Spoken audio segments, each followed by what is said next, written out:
Le soleil peinait encore à percer la brume humide du matin quand Delphine Fournier était déjà au coin de l'avenue de la Grande Armée et de la rue Saint-Jacques, en plein cœur de Paris. Ses bras fatigués montèrent la structure métallique de son stand avec la précision de quelqu'un qui répétait ce rituel depuis près d'une décennie. Ses mains calleuses travaillaient automatiquement tandis que son esprit calculait déjà combien de repas à emporter elle devrait vendre ce jour-là pour boucler les fins de mois. La facture d'électricité était en retard, le loyer serait dû le vendredi, et Raphaël, son fils, cadet, avait besoin de nouvelles fournitures scolaires avant la fin du mois. Delphine avait 47 ans, mais son visage marqué par le soleil et le temps portait l'histoire d'une vie entière de lutte. Depuis que son mari l'avait quittée, il y a 12 ans, elle était devenue mère, père, pourvoyeuse et guerrière. Le stand de repas fait maison n'était pas seulement son gagne-pain, c'était son identité, son but, la seule chose qui maintenait sa famille debout. Chaque marmite de cassoulet revisité, chaque portion de poulet en sauce, chaque récipient de riz assaisonné contenait non seulement de l'assaisonnement, mais aussi de l'amour et de la nécessité à parts égales. Le mouvement au coin de la rue commençait lentement. Les premiers clients étaient toujours les mêmes, des travailleurs pressés qui s'arrêtaient rapidement pour prendre leur petit déjeuner avant d'entrer dans le bureau de l'immeuble commercial voisin. Delphine les connaissait par leur nom, savait qui préférait le café plus fort, qui aimait le pain grillé avec du beurre supplémentaire, qui était allergique aux cacahuètes. Cette connaissance intime de ses clients était sa différence, la raison pour laquelle beaucoup préféraient son stand aux établissements formels de la région. C'est un mardi matin, alors qu'elle servait un client habituel, que Delphine remarqua pour la première fois sa présence. Un homme âgé, peut-être septuagénaire, debout de l'autre côté de la rue, appuyé contre un arbre. Il ne s'approchait pas, ne demandait rien, il observait simplement. Ses vêtements étaient simples, un pantalon sombre qui avait connu des jours meilleurs et une chemise boutonnée délavée, mais curieusement propre. Ses cheveux gris étaient peignés avec un certain soin, et il y avait quelque chose dans sa posture, une dignité silencieuse qui attira l'attention de Delphine. Pendant toute cette journée, l'homme resta là, toujours à distance de sécurité, ses yeux suivant chaque mouvement du stand. Delphine essaya de ne pas trop y penser. Après tout, c'était un coin de rue très fréquenté, et les gens passaient et s'arrêtaient tout le temps. Mais il y avait quelque chose de différent dans ce regard. Ce n'était pas le regard vide de quelqu'un qui est perdu, ni le regard agressif de quelqu'un qui cherche des ennuis. C'était un regard de faim mélangé à quelque chose que Delphine ne parvenait pas à identifier complètement. Peut-être de la honte, peut-être de l'hésitation. Le lendemain, il était là de nouveau. Même heure, même arbre, même posture. Cette fois, Delphine fit plus attention. Elle remarqua que l'homme restait de 8 heures du matin jusqu'à midi, quand elle commençait à ranger les restes de nourriture. Elle remarqua également qu'il ne s'approchait jamais quand il y avait beaucoup de clients, comme s'il ne voulait pas être remarqué, comme s'il cachait son propre besoin au regard des autres. Cette observation toucha quelque chose de profond dans le cœur de Delphine, un vieux souvenir de sa propre mère disant que la pire faim est celle que les gens ont honte d'admettre. Le 3e jour, quand elle le revit au même endroit, Delphine prit sa décision. Il était presque 11 heures du matin, le mouvement avait diminué et elle prépara un repas généreux à emporter. Haricots noirs bien assaisonnés, riz léger, une cuisse de poulet rôti avec des pommes de terre, de la chapelure croustillante et une portion de choux braisés. Elle mit tout dans un récipient solide, prit une fourchette et une serviette et traversa la rue d'un pas déterminé. L'homme la vit approcher, et ses yeux s'écarquillèrent, un mélange de surprise et de quelque chose qui ressemblait à de la panique. Il fit un pas en arrière, comme s'il était sur le point de fuir, mais Delphine parla doucement avant qu'il ne puisse bouger. « Bonjour, monsieur. J'ai remarqué que vous êtes ici depuis quelques jours. Je vous ai apporté un plat chaud. Ne soyez pas gêné, non. On est là pour s'entraider, n'est-ce pas ?» L'homme la regarda un long moment, ses yeux clairs étudiant le visage de Delphine comme s'il essayait de déchiffrer une énigme. Il y avait des larmes contenues là, Delphine pouvait le voir, mais aussi une gratitude si profonde qu'elle n'avait pas besoin de mots. Finalement, il tendit ses mains tremblantes et accepta le repas. « Merci beaucoup », murmura-t-il, sa voix rauque et basse, mais avec une intonation qui surprit Delphine. Ce n'était pas la voix rude qu'elle attendait, mais quelque chose de plus doux, presque éduqué, avec une diction claire malgré l'émotion évidente. Delphine sourit et retourna à son stand, sentant une chaleur dans sa poitrine qui n'avait rien à voir avec le soleil de midi. Elle observa discrètement l'homme s'asseoir à l'ombre de l'arbre et commencer à manger, chaque bouchée prise avec une révérence presque religieuse. Il mangea lentement, savourant chaque morceau, et quand il eut fini, il plia soigneusement la serviette, et tint le récipient vide, comme s'il était fait de porcelaine fine. Les jours suivants, le rituel se répéta. L'homme apparaissait à la même heure. Delphine préparait un repas généreux et traversait la rue pour le lui livrer. Les mots entre eux étaient rares, juste ses remerciements et ses sourires encourageants. Mais il y avait une communication silencieuse qui se produisait, une connexion humaine qui transcendait le besoin de langage. Delphine commença à varier le menu, lui préparant différents plats, et remarqua qu'il appréciait chacun avec la même gratitude solennelle. Mais tous ne voyaient pas ce geste avec les mêmes yeux compatissants que Delphine. Madame Irène, qui vendait des bijoux au stand d'à côté, fut la première à commenter. « Delphine, tu perds ton temps et ta nourriture avec celui-là. Il pourrait être dangereux, tu ne sais pas. Et puis, tu penses que tu as de l'argent pour offrir de la nourriture gratuitement? Ta situation n'est pas facile, tout le monde ici le sait. » Delphine répondit sans quitter des yeux la casserole qu'elle remuait, son ton ferme mais sans agressivité. « Irène, je sais que tu t'inquiètes pour moi, mais cet homme n'est pas dangereux. Il est juste dans le besoin. Et si moi, qui suis aussi en difficulté, je n'aide pas, qui va aider ?» Monsieur Maurice, le propriétaire du kiosque à journaux, donna également son avis lors d'une conversation décontractée. « Delphine, tu es trop bonne. Ces gens profitent des gens comme toi. Demain, ils seront 10 à demander, puis 20. Tu dois penser à tes enfants avant de faire de la charité. » Ces mots faisaient plus mal que Delphine ne voulait l'admettre, car ils touchaient à sa peur la plus profonde. Et si elle était vraiment imprudente? Et si cette générosité mettait en péril le bien-être de Raphaël et Amandine, ses enfants? Mais chaque fois que ses pensées l'assaillaient, elle se souvenait du regard du vieil homme, de la dignité silencieuse avec laquelle il acceptait la nourriture, de la manière dont il nettoyait toujours l'endroit où il mangeait avant de partir, laissant tout plus propre qu'à son arrivée. Ce n'était pas le comportement de quelqu'un qui profitait, mais de quelqu'un qui maintenait encore son sens de la décence malgré les circonstances. Une semaine se transforma en 2, puis en 3. La routine restait immuable. L'homme apparaissait, recevait son repas, mangeait sous l'arbre et disparaissait jusqu'au lendemain. Delphine commença à s'inquiéter les jours où il n'apparaissait pas, se demandant si quelque chose s'était passé, s'il allait bien. Les jours où il revenait après une absence, elle ressentait un soulagement disproportionné, comme si elle avait retrouvé un parent éloigné. Les clients de Delphine avaient des opinions partagées. Certains louaient sa bonté, disant que le monde avait besoin de plus de gens comme elle. D'autres, surtout les plus pressés et pragmatiques, pensaient qu'elle perdait son temps et ses ressources. Il y en eut même qui cessèrent d'acheter à son stand, arguant qu'ils ne voulaient pas s'associer à quelqu'un qui attirait ce genre de personnes dans la région.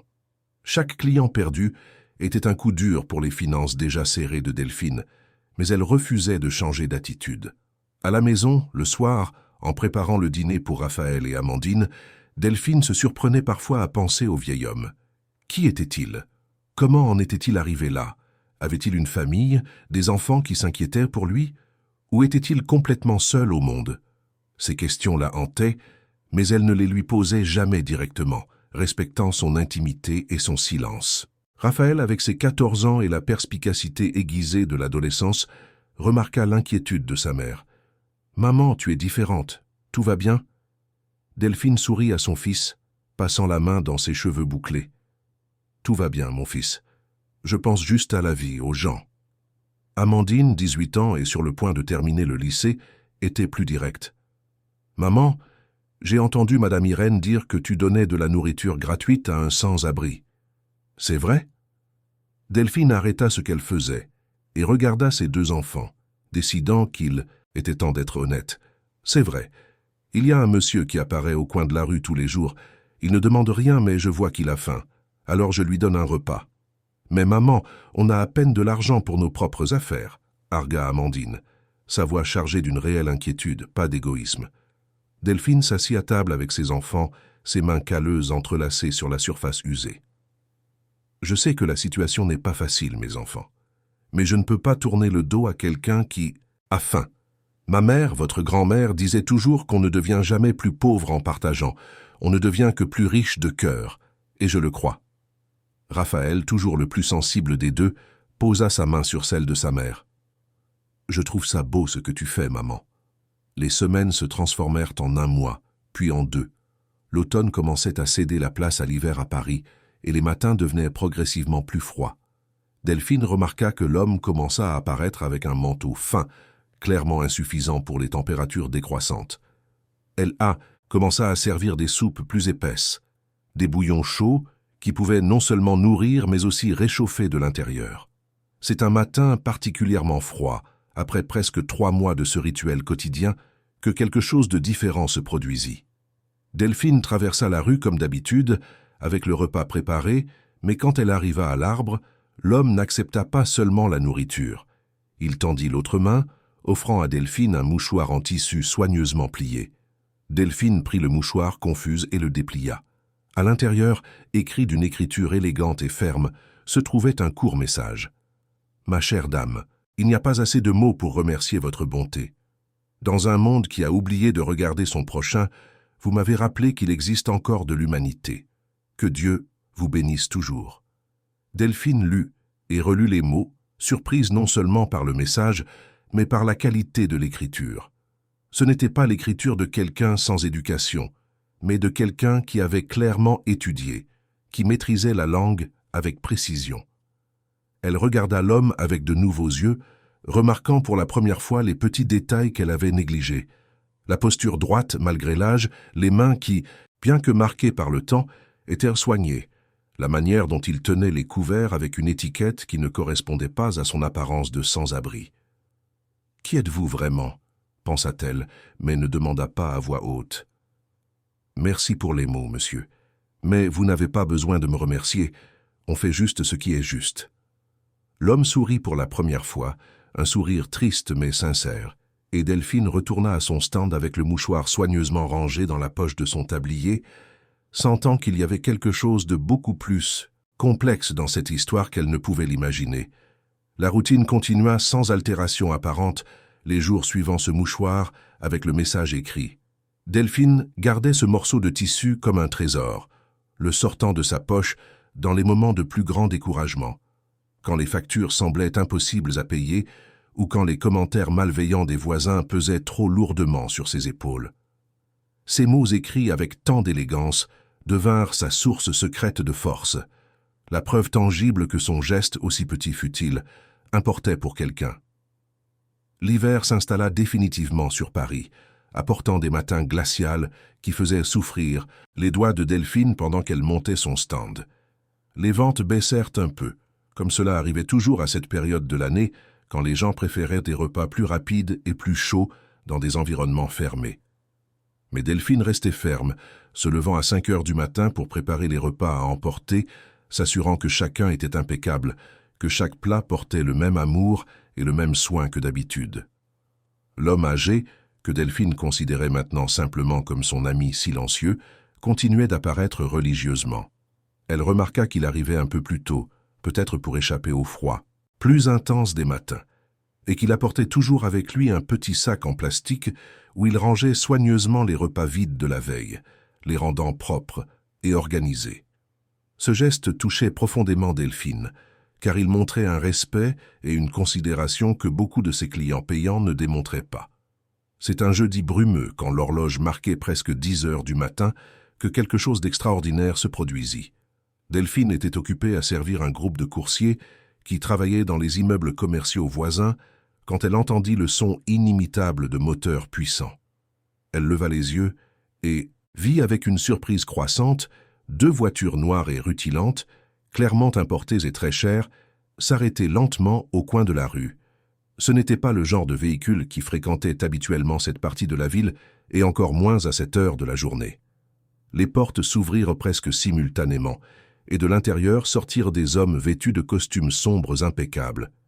Ils étaient 4 au total, 2 de chaque voiture, et tous avaient cette posture rigide et alerte que Delphine reconnut immédiatement comme étant celle de garde du corps privé. Derrière eux sortirent 2 autres hommes plus âgés, ceux-ci portant des mallettes en cuir et des lunettes de vue. Des avocats, pensa immédiatement Delphine, son cœur commençant à s'accélérer sans savoir exactement pourquoi. Le mouvement au coin de la rue cessa, comme si quelqu'un avait appuyé sur un bouton de pause. Les clients de Delphine arrêtèrent de manger, les passants ralentirent le pas, même Madame Irène abandonna son stand de bijoux pour mieux observer. Il y avait quelque chose de profondément intimidant dans cette scène, quelque chose qui rendait l'air plus lourd, plus chargé d'attente et de peur. Un des hommes en costume, le plus grand, s'approcha du stand de Delphine d'un pas mesuré. Il avait une cinquantaine d'années, des cheveux gris parfaitement coiffés et un visage qui ne révélait aucune émotion. Quand il parla, sa voix était ferme et professionnelle, mais non agressive. « Bonjour, madame est la propriétaire de cet établissement ?» Delphine essuya nerveusement ses mains sur son tablier, sentant tous les yeux de la rue fixés sur elle. « Oui, monsieur. Y a-t-il un problème ?» L'homme échangea des regards avec son collègue avant de continuer. « Je m'appelle docteur Fernand Alix, je suis avocat. Nous cherchons des informations sur un homme qui fréquente cette zone. Madame connaît-elle ce monsieur ?» Il tendit une photographie et Delphine sentit son sang se glacer en reconnaissant le visage. C'était l'homme âgé, son ami silencieux, mais la photo datait de plusieurs années. Dessus, il portait un costume élégant souriant à l'appareil photo devant ce qui semblait être un restaurant sophistiqué. Ses cheveux étaient plus foncés, son visage moins marqué par le temps, mais les yeux étaient inconfondables. Ces mêmes yeux clairs et perçants que Delphine voyait tous les jours. « Oui, je le connais », répondit-elle prudemment, son esprit courant avec 1000 possibilités. « Qu'a-t-il fait? Est-il en danger ?» Le docteur Alix ne répondit pas immédiatement. Au lieu de cela, il fit un autre geste à l'un des gardes du corps qui apporta ce qui semblait être des documents officiels. « Madame sait où nous pouvons le trouver maintenant ?» Delphine était sur le point de répondre quand elle entendit une voix familière derrière elle. « Ce n'est pas nécessaire. Je suis ici. » Elle se retourna rapidement et vit l'homme âgé sortir de derrière l'arbre où il avait l'habitude de s'asseoir. Il marchait d'un pas lent mais ferme, sa posture soudainement plus droite, son expression sereine mais chargée de fatigue. La foule qui s'était formée au coin de la rue sembla retenir son souffle collectivement. Ce qui se passa ensuite laissa Delphine complètement stupéfaite. Les avocats, ces hommes sérieux et intimidants, s'inclinèrent légèrement dans un geste de profond respect. Les gardes du corps s'approchèrent, non pas de manière menaçante, mais protectrice, comme s'ils gardaient quelqu'un d'extrêmement important. « Monsieur Edmond, dit le docteur Alix, sa voix maintenant chargée de soulagement et de révérence, nous vous cherchons depuis 3 mois. Votre famille est désespérée. Votre entreprise a besoin de vous. » L'homme âgé, maintenant identifié comme Edmond, leva une main dans un geste qui demandait de la patience.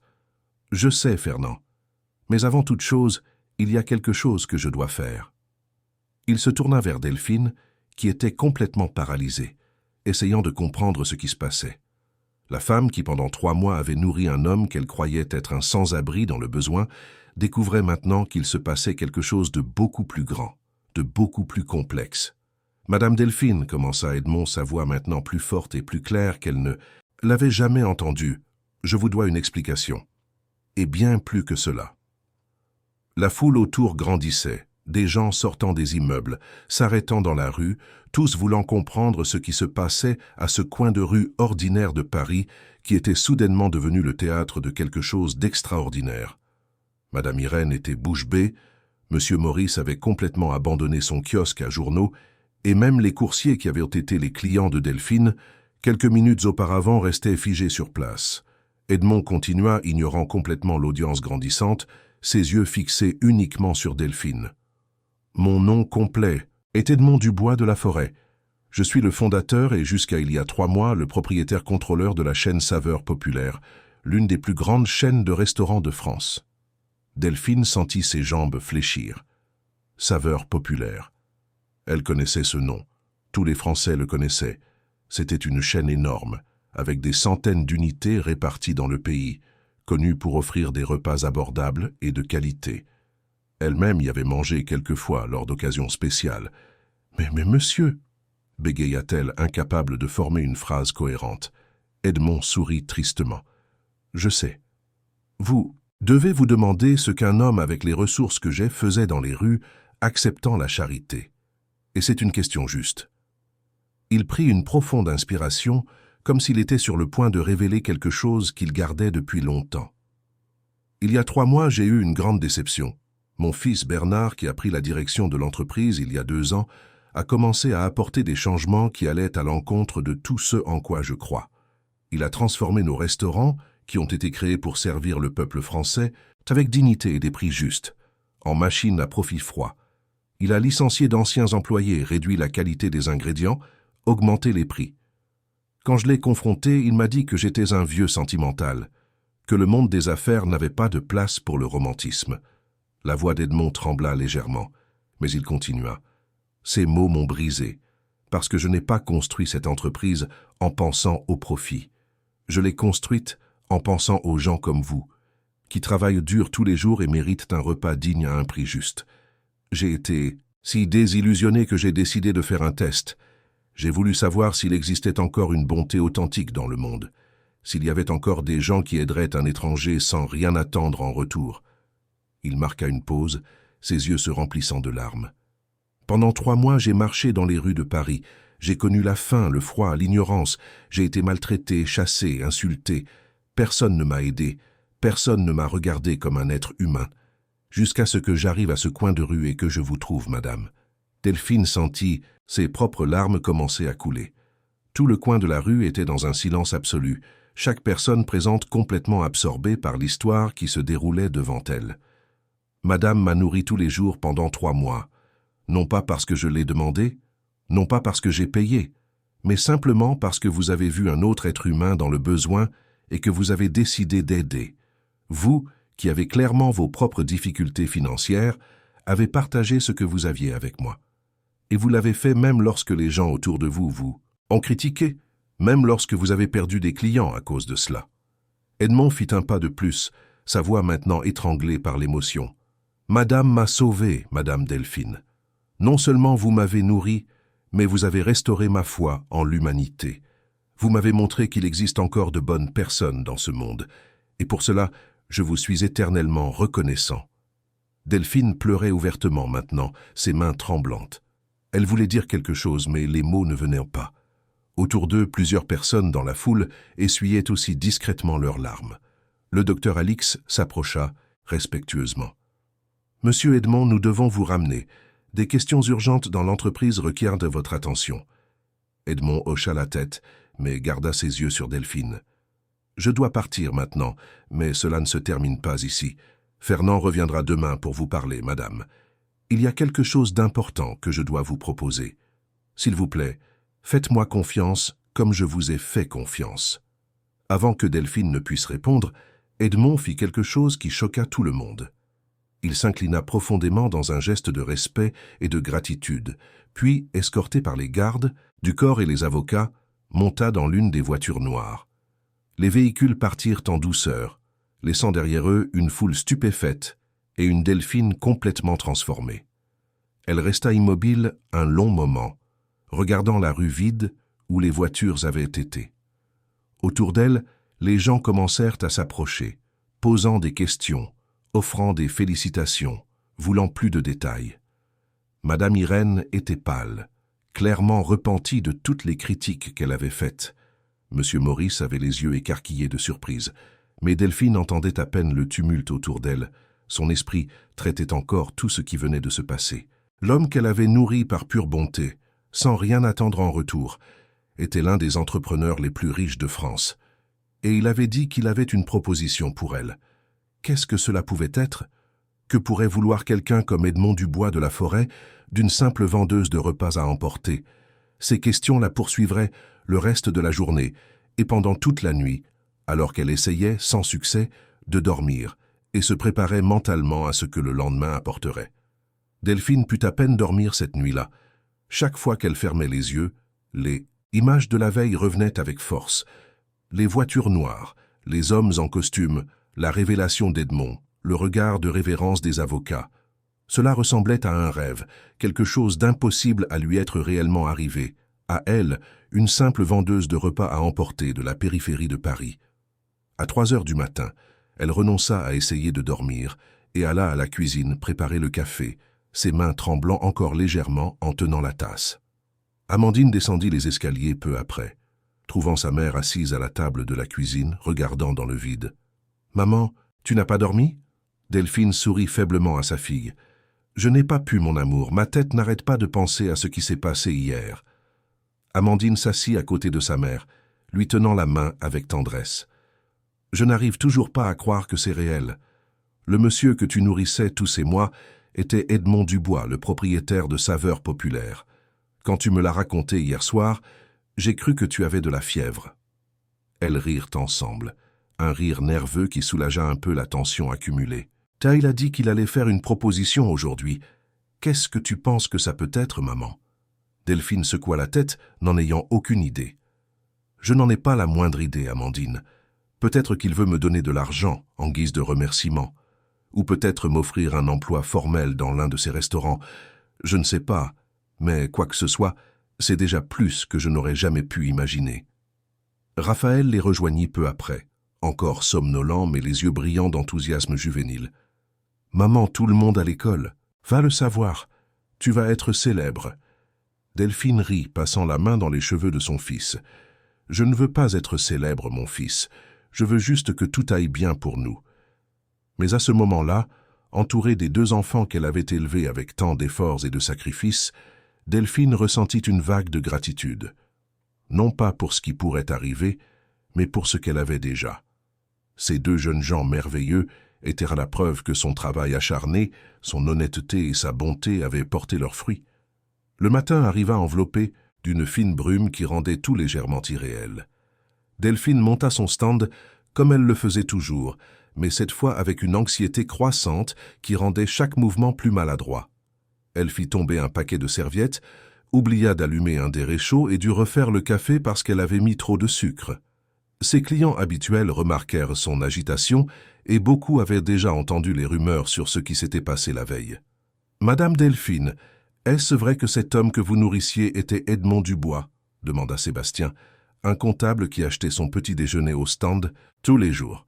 « C'est vrai, » répondit Delphine, traitant encore la réalité de ses mots. « Vous avez fait une chose magnifique, » continua Sébastien, sa voix chargée d'une admiration sincère. « Le monde a besoin de plus de gens comme vous. » Ces mots réconfortèrent Delphine, mais la laissèrent aussi légèrement gênée. Elle n'avait rien fait d'extraordinaire, juste suivi ce que son cœur lui dictait. Elle n'attendait ni reconnaissance ni éloge, et encore moins toute cette attention qu'elle recevait maintenant. Il était exactement 10 heures du matin, quand la voiture noire revint. Cette fois, ce n'était qu'un seul véhicule, plus discret que la suite de la veille, mais imposant toujours le respect par son élégance silencieuse. Le docteur Fernand Alix sortit, vêtu d'un autre costume impeccable, cette fois bleu marine. Il portait une mallette en cuir et avait une expression sérieuse mais amicale. « Bonjour, Madame Delphine, puis-je vous prendre quelques minutes de votre temps ?» Delphine essuya nerveusement ses mains, hocha la tête et demanda à Madame Irène de surveiller le stand. Elle et l'avocat s'éloignèrent de quelques mètres, se plaçant à l'ombre du même arbre où Edmond avait l'habitude de prendre ses repas. Le docteur. Alix ouvrit la mallette et en sortit quelques documents, mais avant de les montrer à Delphine, il commença à parler d'une voix posée et respectueuse. « Madame Delphine, Monsieur Edmond m'a demandé de venir ici aujourd'hui pour vous expliquer toute la situation plus en détail et vous faire une proposition extraordinaire. Mais avant cela, il veut que vous connaissiez toute la vérité sur ce qui s'est passé. » Delphine écouta attentivement pendant que l'avocat racontait l'histoire complète. Edmond avait fondé la chaîne Saveurs Populaires il y a 35 ans, en commençant par un seul restaurant populaire à Belleville. Sa mission avait toujours été d'offrir une nourriture de qualité à des prix abordables pour la classe ouvrière française. Pendant des décennies, il avait bâti un empire basé sur cette philosophie, refusant les propositions d'investisseurs qui voulaient rendre l'entreprise plus lucrative au détriment de la qualité et de l'accessibilité. Il y a 2 ans, à 70 ans, Edmond décida de se retirer de la gestion quotidienne et de passer les rênes à son fils unique, Bernard. Mais Bernard avait des idées différentes. Diplômé en administration des affaires aux États-Unis, il voyait l'entreprise à travers une lentille purement financière. Il commença à mettre en œuvre des changements qui augmentèrent le profit, mais trahissaient l'essence de l'entreprise. Les employés les plus anciens qu'Edmond traitait comme sa famille furent remplacés par des travailleurs temporaires mal payés. Les ingrédients frais cédèrent à la place à des produits industrialisés. Les prix augmentèrent considérablement. Quand Edmond confronta son fils, il y eut une terrible dispute. Bernard accusa son père d'être un idéaliste dépassé, de ne pas comprendre le monde moderne des affaires. Edmond, profondément blessé, décida de faire son expérience dans les rues. Il voulait savoir si sa croyance en la bonté humaine avait encore un fondement, s'il valait encore la peine de croire que les gens se souciaient les uns des autres. Pendant 3 mois, il a vécu comme un sans-abri, dit le docteur Alix, sa voix chargée d'émotion.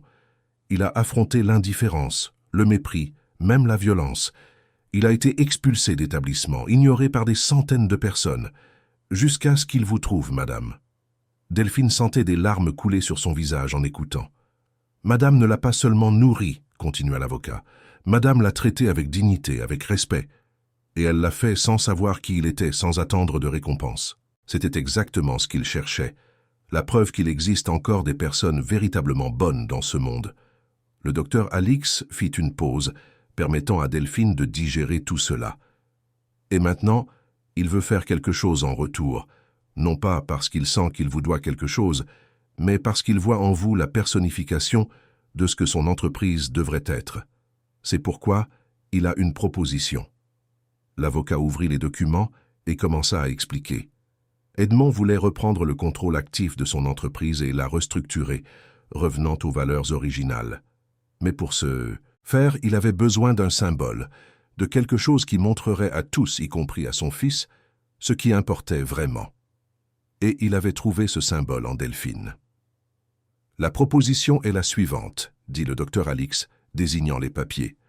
Monsieur Edmond veut transformer votre stand en la première unité d'un nouveau concept de la chaîne Saveurs Populaires. Un concept qui revient aux racines, axé sur une vraie cuisine maison, faite avec amour et vendue à des prix justes. Et il veut que vous soyez la gérante et associée de cette entreprise. Delphine cligna des yeux, plusieurs fois certaine qu'elle avait mal entendu. Comment ça, associée ? 10% de participation sociale dans l'unité, expliqua l'avocat. Madame serait propriétaire d'une partie de l'entreprise. En plus du salaire de gérante, vous recevriez un pourcentage des bénéfices. Et plus important que cela, vous auriez une voix active dans les décisions sur la manière dont le restaurant serait géré. La tête de Delphine tournait. C'était impossible, irréel, trop grand pour être vrai. Mais docteur, je n'ai pas fait d'études, je n'ai pas d'expérience en gestion d'un grand restaurant. Je sais juste faire des repas à emporter dans mon stand. L'avocat sourit pour la première fois depuis son arrivée. Madame Delphine, Monsieur Edmond ne veut pas quelqu'un avec des diplômes. Il veut quelqu'un avec le bon cœur. Et il croit que tout le reste peut être appris. Il vous guidera personnellement et il y aura une équipe de soutien pour vous aider avec la partie bureaucratique. Ce dont il a besoin de vous, c'est exactement ce que vous faites déjà. Cuisiner avec amour et traiter les gens avec dignité. Delphine regarda son simple stand, puis le docteur Alix, puis les documents qu'il tenait. « Je dois réfléchir, en parler à mes enfants. » L'avocat hocha la tête avec compréhension. « Bien sûr. Mais il y a autre chose que M. Edmond aimerait. Il veut que vous visitiez le siège de l'entreprise, que vous connaissiez l'entreprise de près, afin de pouvoir prendre une décision éclairée. Nous pouvons venir vous chercher demain, à 9 heures du matin, si cela vous convient. » Delphine prit une profonde inspiration. Une partie d'elle voulait refuser, revenir à sa vie simple et sûre, où elle savait exactement à quoi s'attendre. Mais une autre partie, une partie qui avait été endormie par des années de lutte pour la survie, se réveillait. C'était la partie qui rêvait, qui croyait aux possibilités, qui osait imaginer un avenir meilleur. « Très bien, dit-elle finalement. J'y vais. » Le docteur Alix sourit largement. « Excellent. Nous viendrons vous chercher ici même, à 9 heures du matin. Et Madame Delphine, il lui tendit la main pour la serrer, c'est un honneur de vous rencontrer. Monsieur Edmond n'arrête pas de parler de votre bonté. Il croit vraiment que vous allez aider à sauver non seulement une entreprise, mais une philosophie de vie. » Après le départ de l'avocat, Delphine retourna à son stand dans un état de semi-choc. Madame Irène s'approcha immédiatement, les yeux écarquillés de curiosité. « Alors ? Qu'est-ce qu'il voulait ?» Delphine regarda sa voisine, son simple stand, le coin de rue qui avait été son monde pendant tant d'années. « Il veut changer ma vie, » répondit-elle simplement. Cette nuit-là, assise à table avec Raphaël et Amandine, Delphine raconta tout. Les deux jeunes écoutèrent en silence, respectueux, leurs yeux s'écarquillant de plus en plus à mesure que l'histoire se déroulait. « Maman, c'est incroyable, » dit Amandine quand Delphine eut fini. « Tu dois accepter. »« Mais et si j'échoue » exprima Delphine sa peur la plus profonde. « Et si je ne suis pas assez bonne? Et si je le déçois ?» Raphaël tint fermement la main de sa mère. « Maman, tu as passé toute ta vie à être assez bonne. Tu as été assez bonne pour nous élever seuls. Tu as été assez bonne pour maintenir cette entreprise en marche pendant des années. Tu as été assez bonne pour aider un étranger quand personne d'autre ne l'a fait. Tu es plus que bonne. » Ces mots venant de son fils adolescent touchèrent profondément Delphine. Elle réalisa qu'elle avait passé tellement de temps à se soucier de survivre qu'elle avait oublié de croire en elle-même, de reconnaître sa propre force et sa valeur. « Vous avez raison, dit-elle, sentant une nouvelle détermination grandir en elle.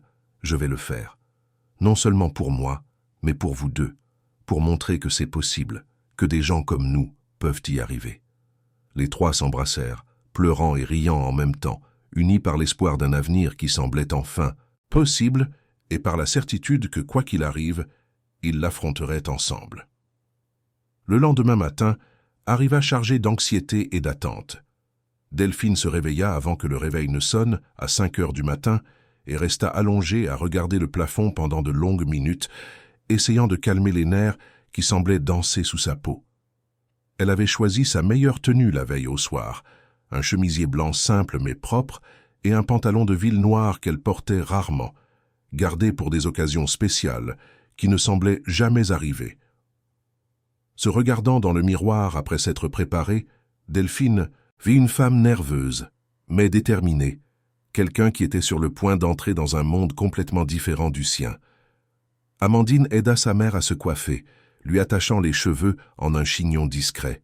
« Tu es belle, maman, et tu vas tout déchirer là-bas. » Raphaël apparut à la porte de la chambre avec une tasse de café. « Je t'ai apporté du café, maman. Tu dois être forte aujourd'hui. » Delphine sentit ses yeux s'embuer. Ses enfants avaient toujours été son refuge, sa raison de continuer même les jours les plus difficiles. Et maintenant, ils étaient là, la soutenant dans ce voyage effrayant mais excitant. À 8h45, Delphine était déjà au coin de la rue, son stand fermé pour la journée, ce qui arrivait rarement. Elle avait prévenu ses clients habituels la veille qu'elle ne serait pas là ce matin, et ils avaient réagi avec compréhension et encouragement. Madame Irène passa pour lui souhaiter bonne chance, son ton très différent des critiques qu'elle faisait habituellement. « Vas-y, et montre-leur de quoi tu es capable, Delphine. » Exactement à 9h, la voiture noire arriva. Le docteur Alix sortit et ouvrit la porte arrière à Delphine avec un sourire doux. « Bonjour, Madame Delphine. Prête à rencontrer votre avenir ?» Delphine monta dans la voiture, se sentant complètement déplacée dans cet environnement luxueux. La banquette en cuir était moelleuse, la climatisation maintenait la température parfaite, et il y avait même une petite bouteille d'eau minérale à sa disposition.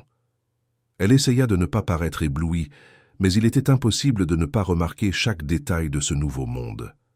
Le trajet jusqu'au siège de la chaîne Saveurs Populaires dura environ 40 minutes. Le bâtiment se trouvait dans un quartier chic de Paris, une construction moderne, de verre et d'acier qui s'élevait imposante contre le ciel bleu. Delphine sentit son estomac se serrer quand la voiture se gara devant l'entrée principale. « Nous sommes arrivés », annonça le docteur Alix. « Monsieur Edmond vous attend. » Ils entrèrent par le hall principal, un espace vaste avec une grande hauteur sous plafond, un sol en marbre et une réception élégante. Plusieurs personnes circulaient, toutes vêtues de tenues de travail coûteuses, portant des mallettes et des tablettes, parlant d'un ton professionnel. Delphine se sentit comme un poisson hors de l'eau, consciente de ses vêtements simples et de ses mains calleuses qu'aucune quantité de crème ne pourrait adoucir complètement. Pendant que le docteur Alix parlait rapidement à quelqu'un au téléphone, Delphine s'approcha de la réception. La réceptionniste, une jeune femme d'environ 25 ans, parfaitement maquillée et vêtue d'un tailleur gris impeccable, regarda Delphine de haut en bas, avec une expression qui ne cachait pas son dédain. « Puis-je vous aider ?» demanda-t-elle, son ton indiquant clairement qu'elle doutait que Delphine ait une raison légitime d'être là. « Bonjour, j'ai un rendez-vous avec monsieur Edmond Dubois. » La réceptionniste haussa un sourcil parfaitement dessiné. « Vous êtes sûr ?» Je ne vois pas votre nom dans son agenda. Avant que Delphine ne puisse répondre, un homme en costume qui passait par le hall s'arrêta et la regarda avec une curiosité mal dissimulée. « Vous êtes parente d'un employé ? L'entrée des visiteurs est par le côté. » Delphine sentit ses joues rougir mais garda une voix ferme. « Non, monsieur, j'ai été invité par le docteur Alix pour une réunion avec monsieur Edmond. » L'homme échangea des regards avec la réceptionniste, tous deux clairement sceptiques. « Écoutez, madame, c'est un immeuble d'entreprise. Si vous cherchez un emploi, vous devez déposer votre CV au service des ressources humaines qui se trouve au 2e étage. » L'humiliation brûlait, mais Delphine était sur le point de répondre quand elle entendit la voix ferme du docteur Alix derrière elle. « Y a-t-il un problème ici ?» La réceptionniste et l'homme en costume changèrent complètement de posture en voyant l'avocat. « Docteur Alix, nous ne savions pas qu'elle était avec vous », s'empressa de dire la réceptionniste. « Évidemment non », la voix de l'avocate était froide comme la glace. « C'est madame Delphine Fournier, invitée personnelle de monsieur Edmond Dubois. Et vous venez de la traiter avec irrespect et préjugés. »« Mais docteur, commença l'homme, elle ne semblait pas... » « Ne semblait pas quoi ?» Le docteur Alix l'interrompit, sa voix montant légèrement.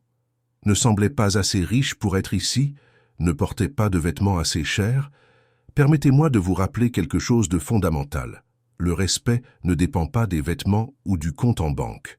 Et si vous ne pouvez pas comprendre cela, vous travaillez peut-être dans la mauvaise entreprise. » Le silence qui suivit fut lourd.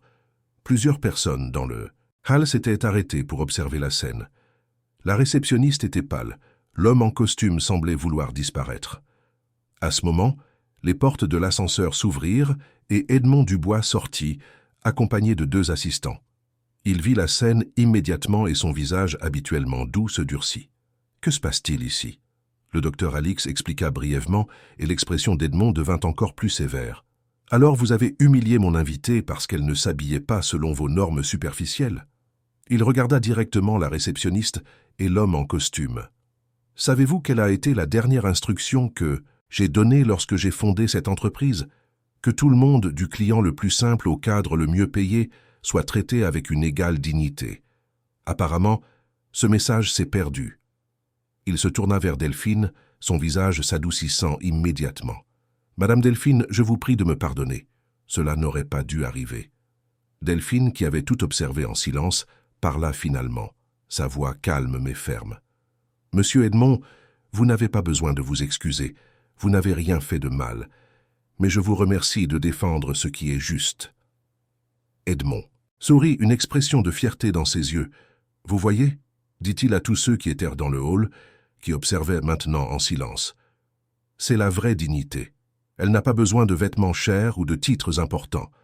Elle est dans le caractère, dans la manière dont nous traitons les autres, surtout quand nous sommes mis à l'épreuve. » Il offrit son bras à Delphine. « Venez, nous avons beaucoup à discuter. » Ils montèrent jusqu'au dernier étage, où se trouvait la salle de réunion exécutive. L'espace était impressionnant, avec une énorme table en bois, noble, des chaises en cuir confortables et une vue panoramique de Paris à couper le souffle. Mais Delphine remarqua à peine la décoration, son esprit traitant encore ce qui s'était passé dans le hall. Edmond servit personnellement le café, un geste simple qui toucha profondément Delphine. « Je suis désolé pour ce qui s'est passé en bas, » dit-il de nouveau. « Mais peut-être que c'était instructif. Vous avez vu de première main ce qui est arrivé à mon entreprise.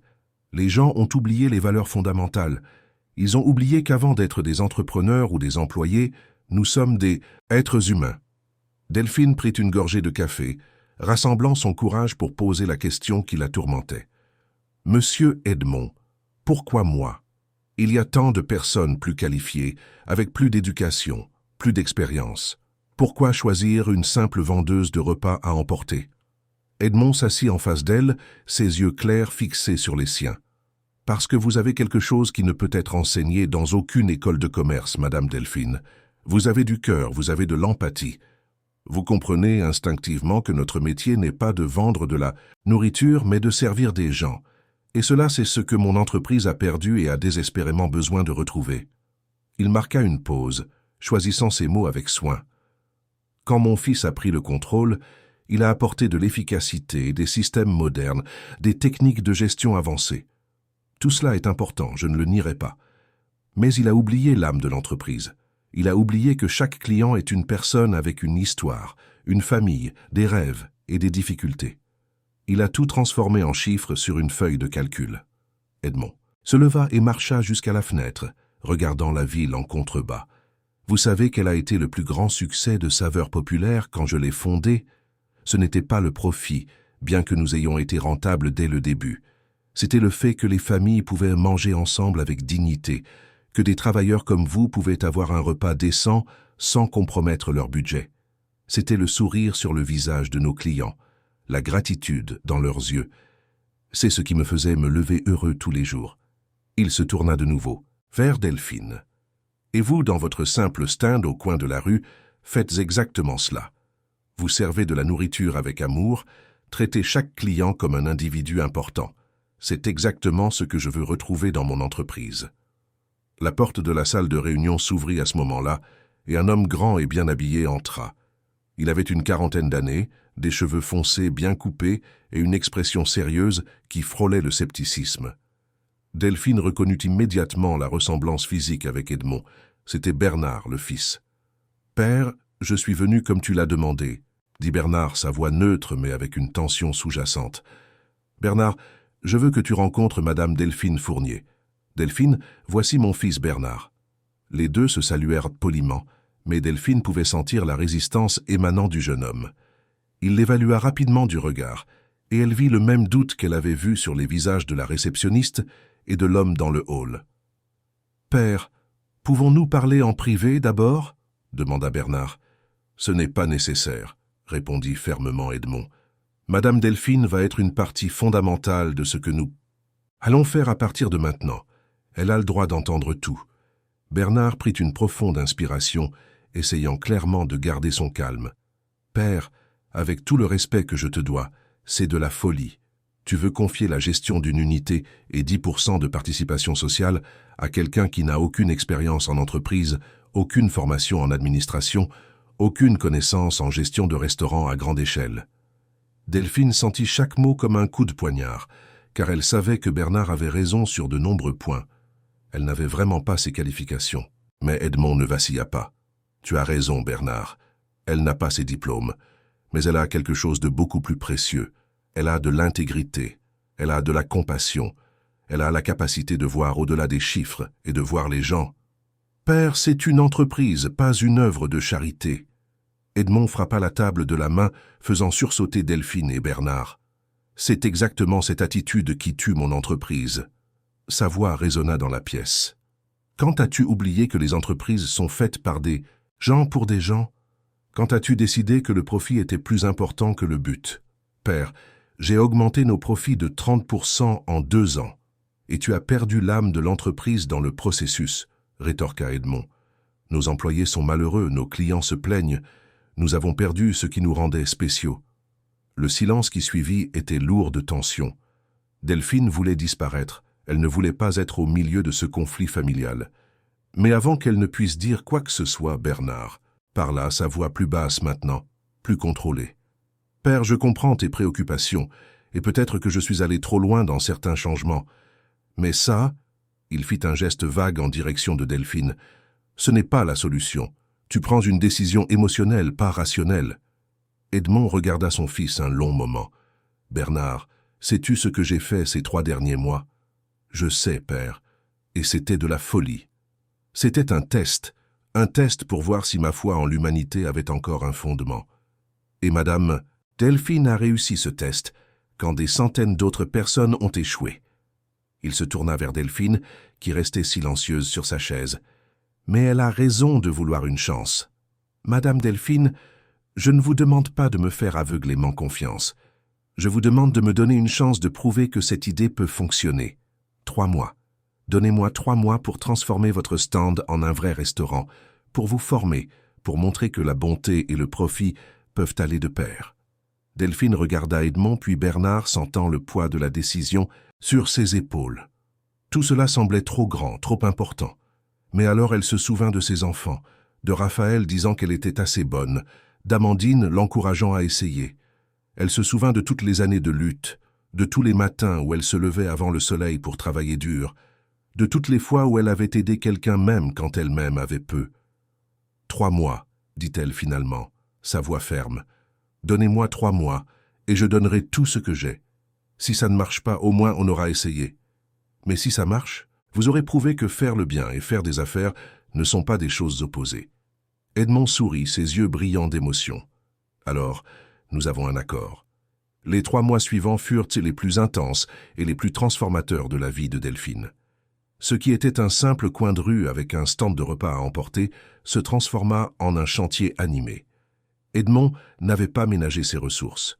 Une équipe d'architectes fut engagée pour concevoir un espace qui conserverait l'essence accueillante du stand original, mais dans une structure permanente et professionnelle.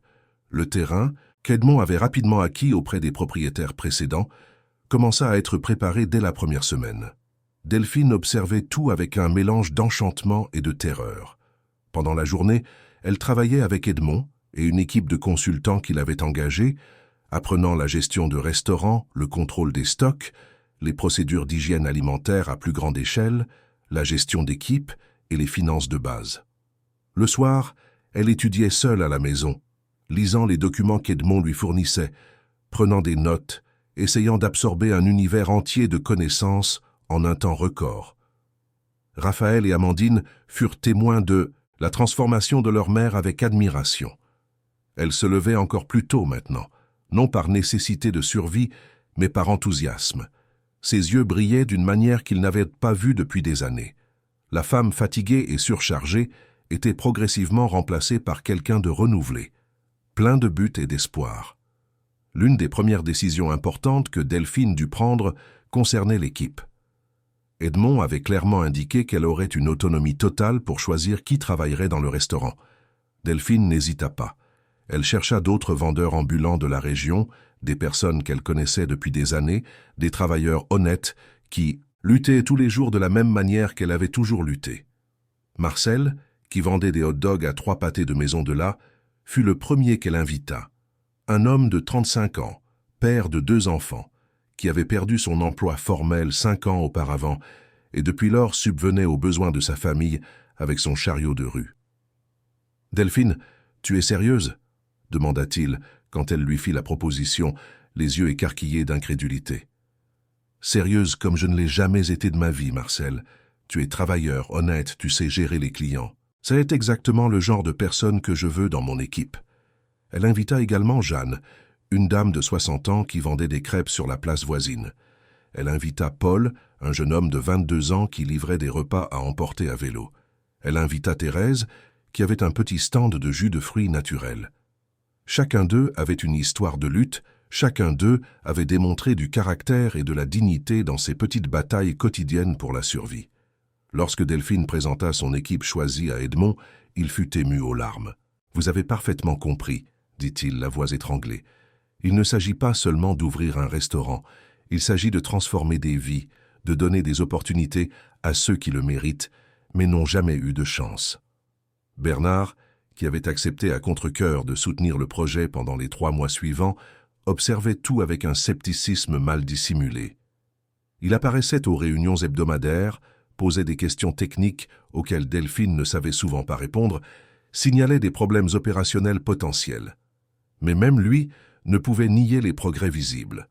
Le restaurant prenait forme, l'équipe était formée intensivement et il y avait une énergie palpable d'espoir et de détermination dans tout.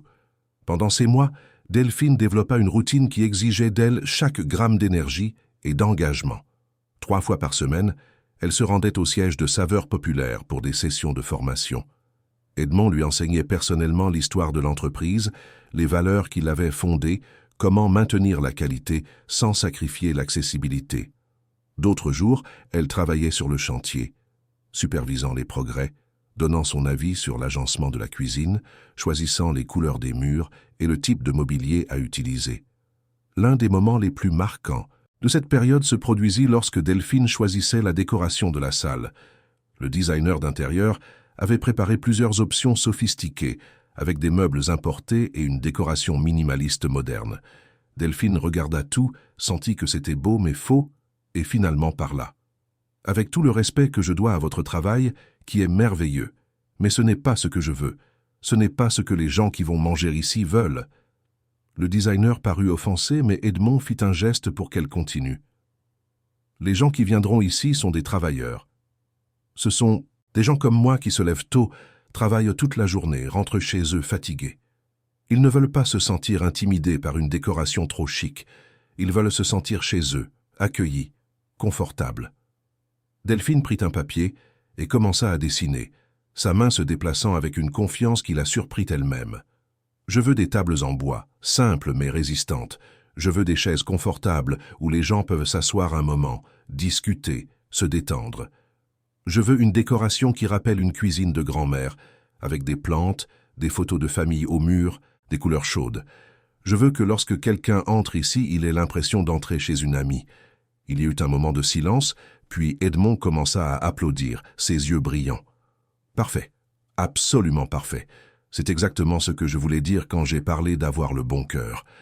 Vous avez compris quelque chose qu'aucun designer, aussi talentueux soit-il, n'aurait pu saisir sans vivre cette expérience. » Le designer, à son crédit, reconnut la sagesse dans les mots de Delphine et travailla avec elle pour créer exactement cette atmosphère. Le résultat fut un espace à la fois professionnel et accueillant, propre et confortable, digne mais non intimidant. Tandis que le restaurant prenait forme physique, l'équipe de Delphine se développait également. Elle les formait personnellement, non seulement aux techniques culinaires, mais aussi à la philosophie qui devait guider toute l'entreprise.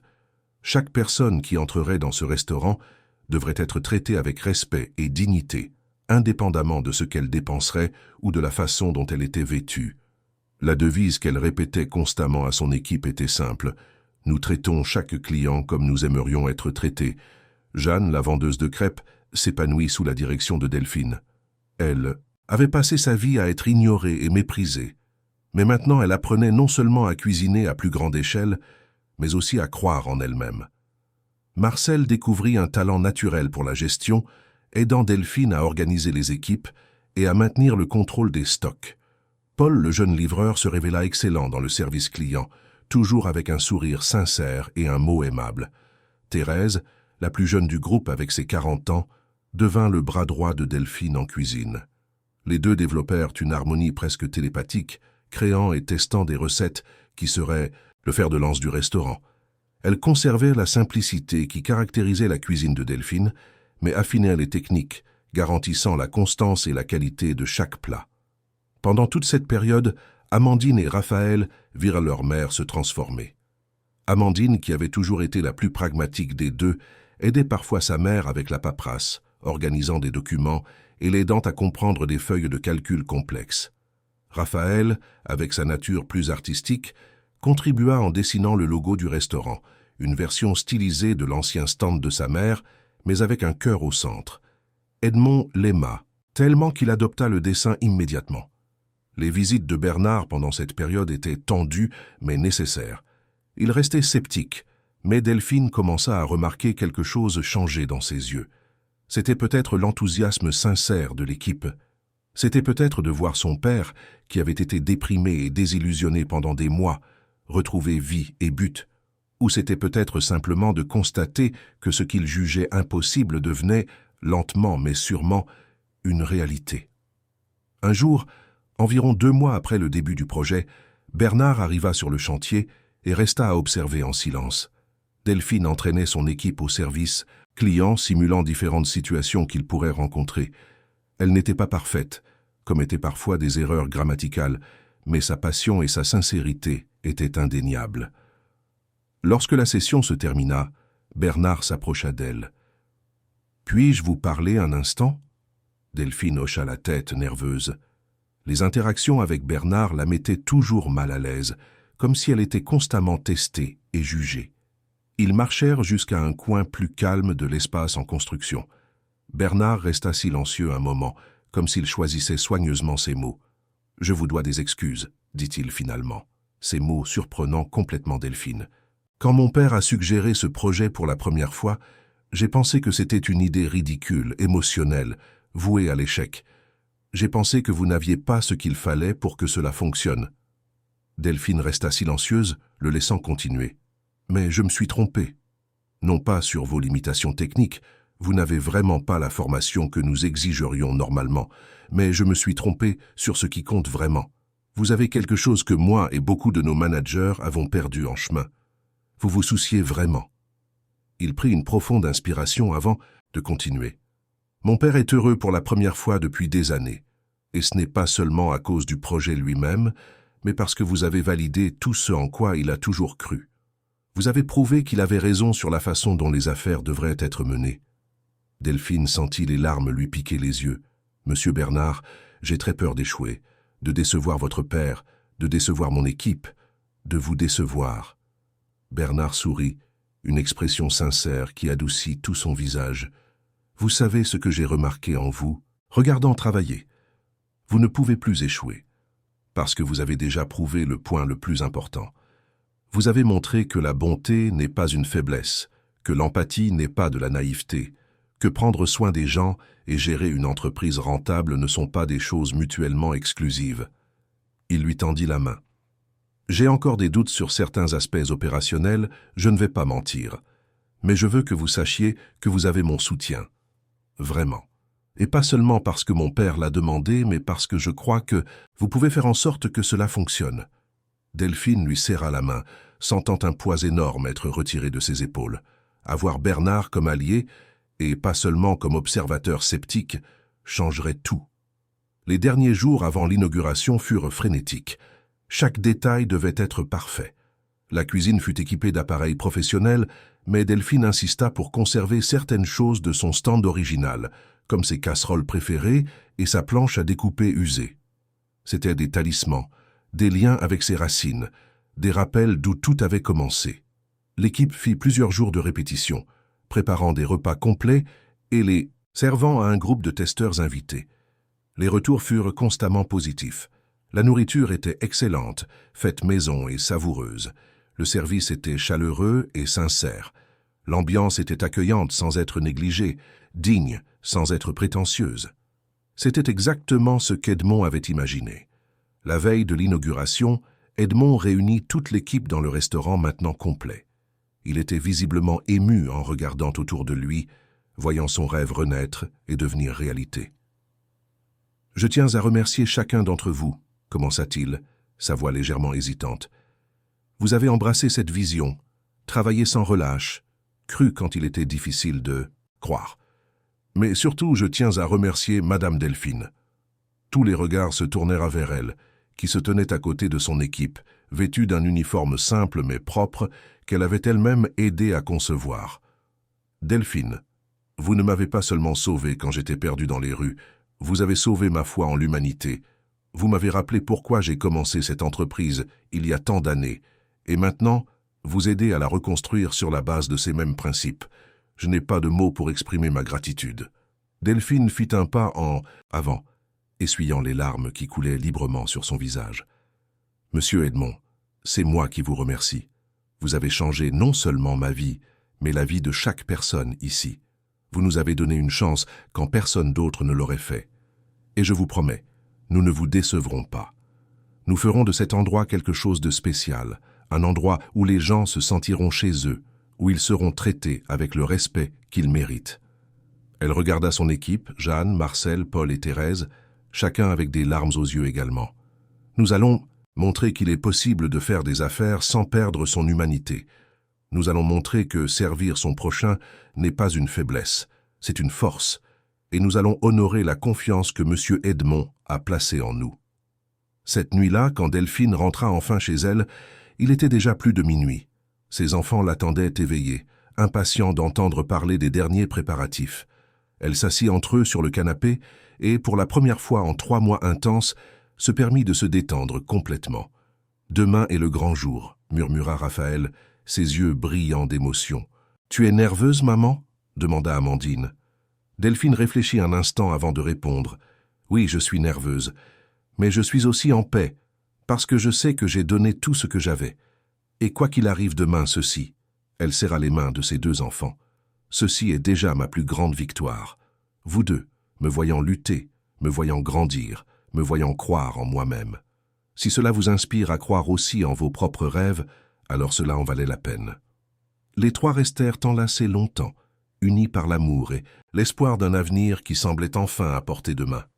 Le jour de l'inauguration se leva avec un ciel bleu limpide, comme si l'univers lui-même conspirait pour que tout se passe bien. Delphine se réveilla à 4h30 du matin, non par obligation, mais parce que l'anxiété et l'enthousiasme ne lui permettaient tout simplement pas de dormir davantage. Elle se prépara avec soin, revêtant l'uniforme qui représentait tant pour elle. Ce n'était pas seulement un vêtement de travail, c'était le symbole d'une transformation complète, d'une vie entière de lutte qui menait enfin à quelque chose d'extraordinaire. Lorsqu'elle arriva, au restaurant à 6h du matin, elle découvrit qu'elle n'était pas la première. Jeanne, Marcel, Thérèse et Paul étaient déjà là, chacun vérifiant leurs zones respectives, s'assurant que tout était parfait. La cuisine brillait de propreté, la salle était impeccablement organisée, et il y avait un délicieux arôme de pain frais que Thérèse avait commencé à préparer encore plus tôt. « Les amis !» Delphine attira l'attention de tous, sa voix tremblant légèrement d'émotion. « Avant de commencer, je dois dire une chose. Peu importe le nombre de personnes qui viendront aujourd'hui, peu importe si tout se passe parfaitement ou si nous faisons des erreurs. Ce qui compte, c'est que nous sommes ici ensemble à faire quelque chose que beaucoup de gens disaient impossible. Vous êtes ma famille maintenant, et je vous suis reconnaissante chaque jour de vous avoir à mes côtés. » Les 5 s'embrassèrent en cercle, partageant un moment d'union profonde avant la tempête qui allait arriver. À 7h, lorsqu'ils ouvrirent les portes à la presse préalablement invitée, Delphine pouvait à peine croire ce qu'elle voyait. Il y avait des journalistes de plusieurs grands médias, des caméras de télévision, des photographes. L'histoire d'Edmond vivant dans les rues et sauvé par la bonté d'une vendeuse ambulante s'était répandue, et la presse était fascinée par le récit. Edmond arriva à 7h30, accompagné de Bernard et de quelques cadres de l'entreprise. Il fit un bref discours à la presse, expliquant la philosophie derrière ce nouveau concept de restaurant de la chaîne Saveurs Populaires. « Ce n'est pas juste un restaurant de plus », déclara-t-il, sa voix ferme et pleine de conviction. « C'est un retour à nos racines, un rappel de pourquoi j'ai commencé cette entreprise il y a tant d'années. Ici, chaque client sera traité avec dignité.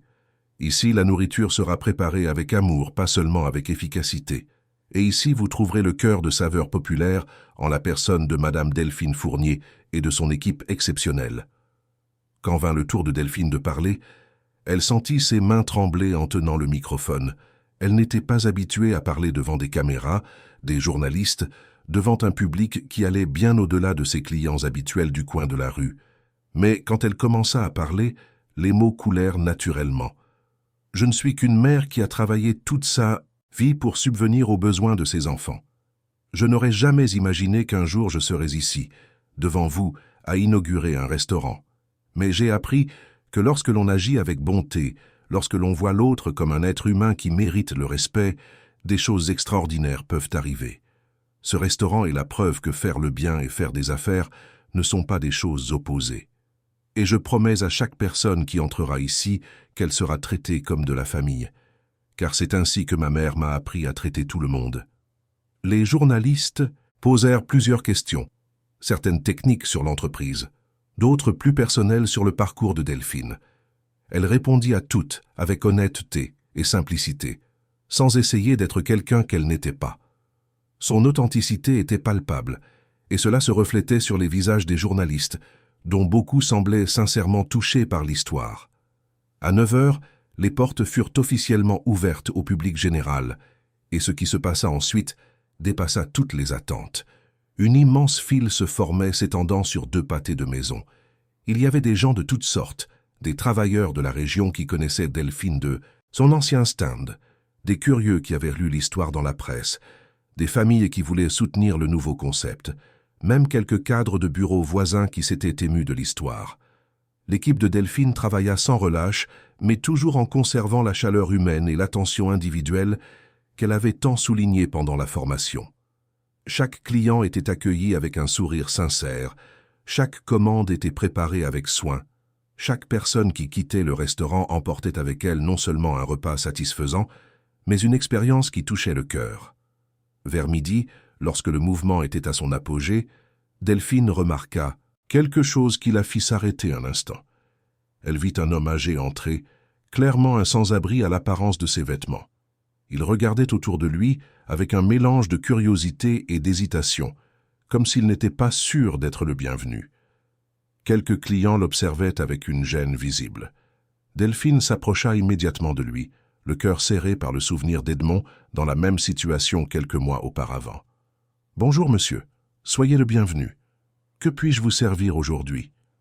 L'homme la regarda surpris, ne s'attendant clairement pas à être traité avec tant de gentillesse.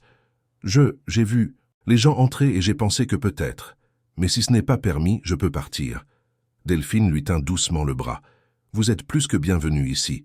Venez, je vais vous trouver une bonne table. » Elle le conduisit à une table près de la fenêtre, ignora complètement les regards de certains clients gênés et lui servit personnellement un repas complet et généreux.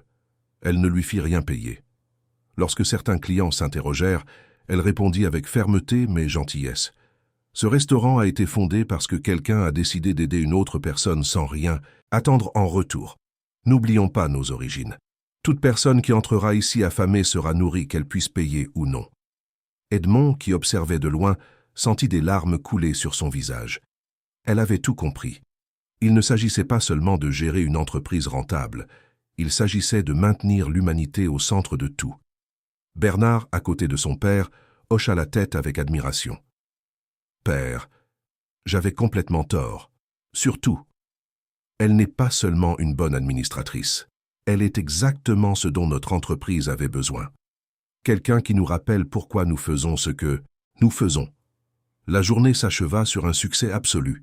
Quand ils fermèrent enfin les portes à 9 heures du soir, épuisé mais radieux, Delphine réunit son équipe pour un moment de réflexion. « Nous l'avons fait, » dit-elle, la voix étranglée. « Nous n'avons pas seulement ouvert un restaurant, nous avons prouvé que c'est possible. Nous avons prouvé que la bonté n'est pas une faiblesse, que prendre soin des gens n'est pas incompatible avec le succès. Et ce n'est que le début. » Les 6 mois suivants furent un tourbillon de succès après succès. Le restaurant n'était pas seulement rentable, mais exceptionnellement rentable. Plus important que les chiffres, cependant, étaient les histoires. Des histoires de clients devenus des habitués parce qu'ils se sentaient vraiment les bienvenus. Des histoires d'employés qui s'épanouissaient dans un environnement de travail basé sur le respect mutuel. Des histoires de personnes qui étaient nourries gratuitement quand elles ne pouvaient pas payer, gardant vivante l'essence de la bonté qui avait tout fait naître. La presse continua de couvrir l'histoire, transformant Delphine en une sorte de célébrité inattendue. Elle fut invitée à donner des interviews, à participer à des émissions de télévision, à parler lors d'événements sur l'entrepreneuriat. Mais malgré toute l'attention, elle resta la même personne humble, insistant toujours sur le fait que le succès appartenait à son équipe, à Edmond, à tous ceux qui avaient cru. Bernard, qui avait initialement été le plus sceptique, devint le plus grand défenseur du modèle. Il commença à mettre en œuvre certaines des philosophies de Delphine dans d'autres unités de la chaîne Saveurs Populaires, toujours avec elle comme consultante. L'entreprise commença à se transformer lentement mais sûrement, revenant à ses valeurs fondatrices sans sacrifier l'efficacité moderne. C'est un vendredi après-midi, 6 mois après l'inauguration, que Delphine reçut un appel téléphonique inattendu du docteur Alix. « Madame Delphine, Monsieur Edmond aimerait vous rencontrer au siège demain à 10 heures. Il y a quelque chose d'important qu'il a besoin de discuter avec vous. » Delphine ressentit une pointe d'anxiété. S'agirait-il d'un problème? Quelque chose qu'elle aurait mal fait? Mais la voix de l'avocat était amicale, alors elle décida de ne pas trop s'inquiéter. Le samedi matin, elle arriva au siège ponctuellement. Cette fois, l'accueil fut complètement différent. La réceptionniste, une nouvelle employée, la salua chaleureusement par son nom. Des employés qui passaient par le hall la reconnaissaient et s'arrêtaient pour la saluer. Elle était maintenant respectée non pour ses vêtements ou sa position, mais pour ce qu'elle avait accompli. Edmond la reçut dans son bureau personnel, pas dans la salle de réunion formelle. Bernard était également présent, ainsi que le docteur Alix et quelques autres cadres que Delphine avait rencontrés ces derniers mois. « Madame Delphine, » commença Edmond, un large sourire sur le visage, « je vous ai appelé ici pour partager des nouvelles extraordinaires. Le restaurant que vous gérez n'a pas seulement atteint toutes nos attentes, il les a dépassées de manière spectaculaire. En 6 mois, il est devenu l'unité la plus rentable de tout notre réseau, et plus important encore, la plus aimée par les clients et les employés. Delphine sentit son cœur s'accélérer, mais resta silencieuse, attendant qu'il continue. En raison de ce succès, Bernard et moi avons décidé d'étendre le concept. Nous allons ouvrir 12 nouvelles unités au cours des 18 prochains mois, toutes basées sur le modèle que vous avez créé. Et nous voulons votre participation active à cela. Il fit une pause dramatique avant de continuer. Mais il y a plus. En reconnaissance non seulement de ce que vous avez fait, mais de ce que vous représentez, nous vous offrons 10% de participation sociale dans chacune de ces nouvelles unités. De plus, vous serez promue directrice de la culture et des valeurs de la chaîne Saveurs Populaires. Une nouvelle position que nous avons créée spécifiquement pour nous assurer de ne jamais perdre de vue ce qui compte vraiment. Delphine sentit ses jambes fléchir. Elle s'accrocha à la chaise la plus proche, essayant de digérer ce qu'elle venait d'entendre. « Monsieur Edmond, je ne sais pas quoi dire. »« Dites oui », intervint Bernard, souriant. « Dites que vous continuerez à nous montrer comment faire les choses correctement. » Les larmes commencèrent à couler librement sur le visage de Delphine. Elle pensa à son parcours depuis ce matin, il y a près d'un an, quand elle avait vu Edmond pour la première fois observer son stand de loin.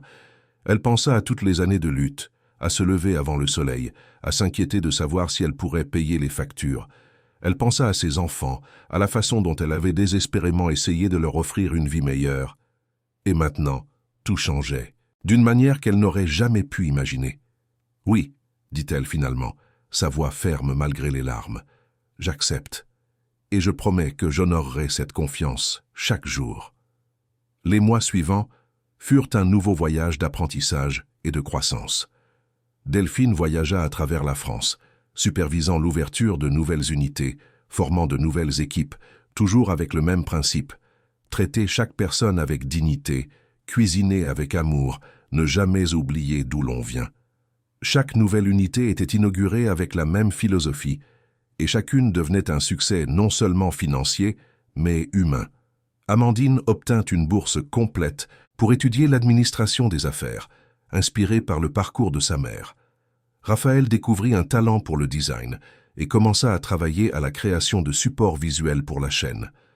La famille qui luttait autrefois pour survivre prospérait maintenant, mais n'oublia jamais ses racines. Un an après l'inauguration du premier restaurant, la chaîne Saveurs Populaires organisa un grand événement. C'était l'inauguration de la 12e unité du nouveau concept, cette fois dans un quartier périphérique de Paris, exactement le genre d'endroit qu'Edmond avait toujours voulu servir. Des milliers de personnes y assistèrent. Il y avait des représentants de la presse, des autorités locales, des employés de toutes les unités, des clients fidèles et, plus important encore, des membres de la communauté locale qui auraient enfin accès à un restaurant de qualité dans leur propre quartier. Quand vint le moment du discours d'inauguration, Edmond appela Delphine sur scène. Elle monta encore un peu mal à l'aise avec toute cette attention, mais beaucoup plus confiante qu'il y a un an. « Quand j'ai offert ce premier repas à emporter à Monsieur Edmond, » commença-t-elle, sa voix claire et ferme étant amplifiée par les haut-parleurs, « je ne pensais pas à la reconnaissance ou à la récompense. Je faisais simplement ce que je croyais juste. Mais ce que j'ai appris au cours de ce voyage, c'est que la bonté n'est pas un acte isolé. La bonté engendre la bonté. Le respect engendre le respect. Et lorsque nous mettons les gens en premier, lorsque nous traitons chaque être humain avec la dignité qu'il mérite, non seulement nous faisons le bien, mais nous créons quelque chose de durable, quelque chose qui peut changer des vies. » Elle regarda Edmond qui était à ses côtés avec des larmes aux yeux. « Cet homme, continua-t-elle, m'a donné une chance quand je n'étais personne, quand je n'avais rien d'autre que ma volonté d'aider. Il m'a appris que le succès ne se mesure pas seulement en profit, mais en combien de vies vous touchez, en combien de personnes vous aidez à grandir. Et maintenant, ensemble, nous prouvons qu'il est possible de construire un empire basé sur la bonté, sur le respect, sur l'amour du prochain. » La foule applaudit, beaucoup avec des larmes aux yeux. Delphine vit dans le public des visages connus, Madame Irène, qui travaillait maintenant dans l'une des nouvelles unités, Monsieur Maurice, qui était devenu un client fidèle, d'autres vendeurs ambulants qu'elle avait aidés à obtenir des emplois formels dans la chaîne. Mais le moment le plus émouvant vint quand elle descendit de la scène. Un homme âgé, mal vêtu mais avec de la dignité dans les yeux, s'approcha d'elle timidement. « Madame Delphine, dit-il, sa voix tremblante, je suis Jean. Vous ne me connaissez pas, mais j'étais là ce jour-là, au premier restaurant, quand vous avez servi cet autre monsieur de la rue. J'ai vu comment vous l'avez traité avec respect quand d'autres le regardaient avec mépris. Depuis ce jour, je reviens toujours. Et pour la première fois depuis des années, je me sens de nouveau comme une personne, pas seulement comme quelqu'un d'invisible. » Delphine étreignit l'homme, laissant ses larmes couler librement. « Monsieur, vous avez toujours été une personne, Jean. Vous avez toujours été important, et vous serez toujours le bienvenu partout où je serai. » Cette nuit-là, après la fin de l'événement et la dispersion des foules, Delphine resta seule quelques minutes dans le restaurant nouvellement inauguré. Elle marcha dans la salle vide, touchant les tables en bois, sentant l'énergie de l'espace. Elle pensa, à son parcours, à la façon dont un simple choix d'offrir de la nourriture à un étranger avait changé non seulement sa vie, mais celle de tant d'autres personnes. Quand elle rentra enfin chez elle, il était déjà plus de minuit. Amandine et Raphaël l'attendaient éveillée, comme ils le faisaient toujours lors des grandes occasions. Elle s'assit entre eux sur le même canapé où tant de conversations importantes avaient eu lieu. « Maman, » commença Raphaël, « tu réalises à quel point tu as changé le monde autour de toi. » Delphine sourit, passant ses bras autour des épaules de ses deux enfants. « Je n'ai pas changé le monde, mes amours, j'ai juste fait ce que je croyais juste. Mais j'ai appris que lorsque chacun de nous fait ce qui est juste, lorsque nous choisissons la bonté au lieu de l'indifférence, lorsque nous voyons l'autre comme un être humain digne de respect, alors oui, nous changeons le monde. Un plat de nourriture à la fois, un geste de bonté à la fois, une personne à la fois. » Elle regarda par la fenêtre, vers la ville illuminée à l'extérieur, pensant à tous les Edmonds du monde qui étaient perdus, à tous les gens qui se sentaient invisibles, à toutes les personnes qui n'avaient besoin que de quelqu'un qui perçoive leur humanité. « Et vous savez le plus incroyable, » continua-t-elle, sa voix douce mais pleine d'émotion, « c'est que je n'ai rien fait de spécial. J'ai juste traité quelqu'un comme j'aimerais être traité. Et cela devrait être normal, pas extraordinaire. Mon rêve est qu'un jour, des histoires comme la mienne ne soient pas des nouvelles, mais la façon dont nous vivons tous les jours. » Les trois restèrent silencieux un instant, absorbant la profondeur de ces mots. Puis Delphine se leva, alla dans sa chambre et revint avec quelque chose dans les mains. C'était le mouchoir qu'Edmond lui avait donné près d'un an et demi auparavant, avec ce premier message écrit. « Je garde ceci, » dit-elle, montrant à ses enfants, « pour ne jamais oublier que tout a commencé par un geste simple, et pour me rappeler que la plus grande richesse que nous puissions avoir ne se trouve pas à la banque, ni dans les titres ou les positions. Elle est ici. » Elle toucha sa propre poitrine dans le cœur, dans la capacité de ressentir de la compassion, d'agir avec bonté, de voir l'autre comme son égal.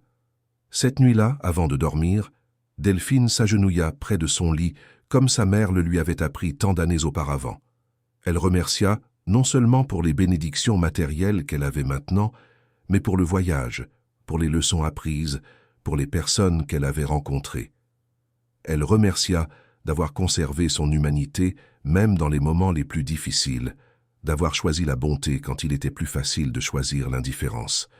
Et puis, avec un sourire aux lèvres et la paix dans le cœur, Delphine, Fournier, la vendeuse de repas à emporter devenue entrepreneur, la femme qui a prouvé que la bonté et le succès peuvent aller de pair, s'endormit enfin, sachant qu'elle avait non seulement changé sa propre vie, mais en avait touché d'innombrables autres, prouvant que le plus grand investissement que nous puissions faire est simplement d'être humains les uns envers les autres. Fin de l'histoire. Chers auditeurs, nous espérons que l'histoire de Delphine et Edmond a touché vos cœurs autant qu'elle a touché les nôtres en la racontant. Ce voyage nous rappelle que de simples gestes de bonté peuvent avoir des conséquences extraordinaires et que nous ne devons jamais sous-estimer le pouvoir de traiter quelqu'un avec dignité et respect. Si cette histoire vous a inspiré, n'oubliez pas de vous abonner à notre chaîne pour plus de récits qui célèbrent le meilleur de la nature humaine. Laissez un j'aime si vous croyez, comme Delphine, que la bonté n'est jamais gaspillée. Et partagez dans les commentaires. Avez-vous déjà aidé quelqu'un sans rien attendre en retour? Ou peut-être avez-vous été aidé dans un moment de besoin? Vos histoires nous inspirent à continuer de vous apporter du contenu qui touche l'âme et réaffirme notre foi en l'humanité. Nous sommes là tous les jours avec de nouvelles histoires qui vous émouvront, vous inspireront et vous rappelleront ce qui compte vraiment dans la vie. À la prochaine histoire, et souvenez-vous, la bonté que vous offrez au monde finit toujours par vous revenir.